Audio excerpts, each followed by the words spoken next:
We switched out from the heat last week to the rain and also flooding potential for our Tuesday morning. It's been a very lackluster start to our Tuesday, and now we're moving in the afternoon and lots of flooding concerns across the area. Today was one of those days where you just didn't want to get out of bed. At all. I don't know about you. I mean, you're up a lot earlier than I am. You probably a lot more of those days. But I yeah, already had about 500 milligrams of caffeine already. Yeah, I mean, it was tough sledding this morning, and I don't know, also some traffic, some accidents. Just one of those rainy days, and not a typical mid-July day. We don't usually have this like stratiform, overcast, rainy. It's either thunderstorms or maybe it's tropical, but just a day like today feels more like September, October, you know? And it started yesterday. Yeah, it started yesterday. So some areas along the south coast is prompting this, everybody, our weather alert. Let's kind of show you what's going to be happening here for the remainder of your Tuesday. We're talking about heavy rain and also flooding as well for the rest of the day today.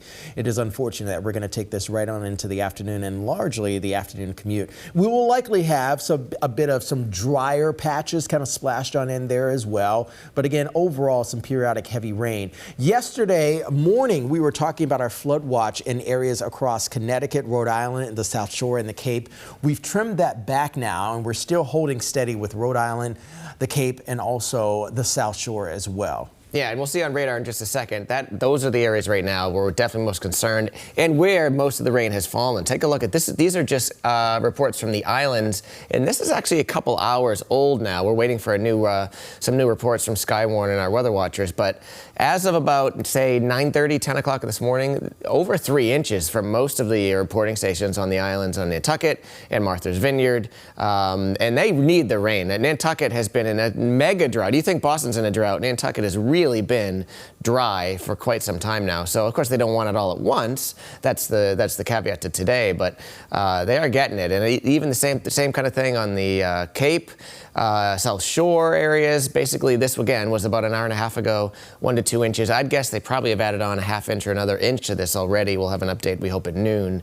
But nonetheless, South Shore, Cape and Islands, sort of the jackpot area here for the most rain and the most significant flooding. You can see observed rainfall. That Nantucket is actually an error. They've had 3 inches down there, but you can see the darker purples and reddish areas all down in that area. Worcester actually caught more than an inch, which is good. Boston, only quarter of an inch so far. We just can't seem to get the heavy rain here in Boston that we need. We're still about 10 inches below for the season here. You know what's crazy is earlier this morning when the rain was really trying to come down in buckets, Terry, it got down to 59 degrees in Worcester around 8 a.m. earlier this morning. I think they've kind of bobbed back into the 60s here for the most part. But look at these bands, folks. It's still raining heavily along the south coast right now. You can see Boston still picking up on some activity as well. There are some drier patches kind of smashed right in between, but the bands are reaching well up into Maine, portions of northern Vermont, New Hampshire as well.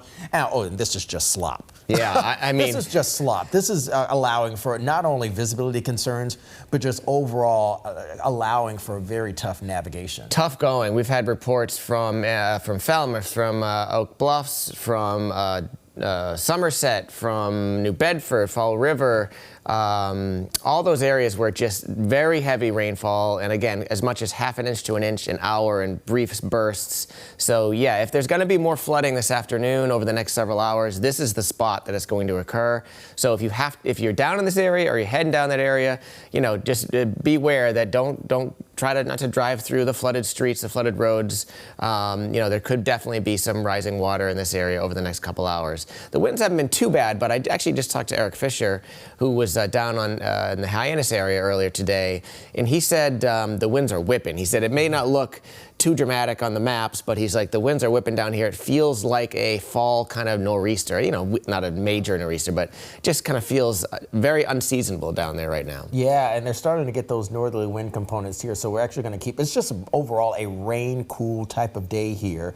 Keeping temperatures, as I mentioned earlier this morning, in the 60s here. As we start to make that pivot out, we'll start to have some gradual clearing emerge. But again, it's unfortunate that a lot of the clearing is going to happen past sunset later this evening.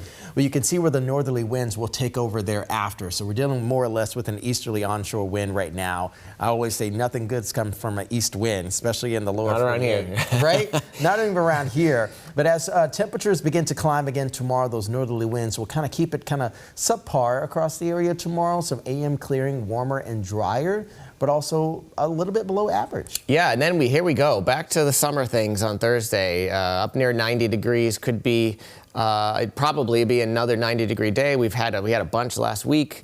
Boston would be pretty close to 90 on Thursday. So if you're missing summer, if you were loving last week, hang on, it's coming back. Wednesday will edge that way, and Thursday and Friday, I think both those days are going to be warm and actually quite humid too. The humidity is going to start to come back. And Thursday is another match. That's right, World Cup in Boston Stadium. So here we go, just a quick weekend sneak peek. Could be an afternoon thunderstorm or an isolated one Thursday. I think Friday's probably the best chance as we have a bit of a cold front coming through. It's not going to be widespread severe weather, but definitely keep an eye to the sky Friday. And the weekend's actually looking pretty darn nice. Oh, yeah. It's really nice, in fact, here. On Friday and Saturday, I believe, there's also going to be the final two concerts at NOAACon at Fenway.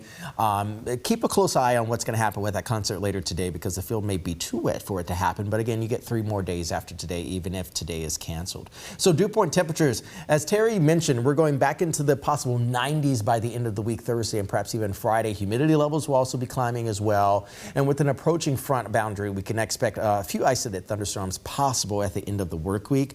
But overall, we get a nice, much more comfortable air mass as we head towards the weekend. Yeah, Second full weekend of July. Weekend looking great. And as you said, if you got tickets to NOAACon tonight and it doesn't look great, I think at least the rain will be tapering. It's certainly not going to be completely dry. It could be a shower, some drizzle.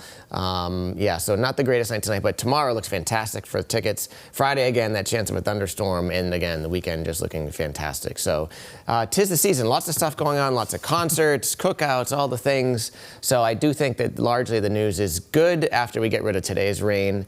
And again, just the chance of a thunderstorm on Friday. But again, anytime we can look on this time of year in July, we can look at the weekend and it's relatively low humidity and the temperatures are seasonable. I think it's good news. I feel like this is one of the most varying 7-day forecasts I've seen in a while. 60s, 70s, 80s, 90s, thunderstorms here, thunderstorms there, and a World Cup match. My goodness. There you go. Yeah. We got a lot going on here in New England, everybody. But again, your Tuesday will be filled with, again, some weather concerns with that flooding potential. Just give us a little bit more time. We'll try to get this rain on out of here and turn the faucet off. But of course, we'll keep you updated on that. If you like and want to follow, just go ahead and press that button down at the bottom of the screen there. And of course, you can catch us all throughout the afternoon right here on WBZ. Stay safe.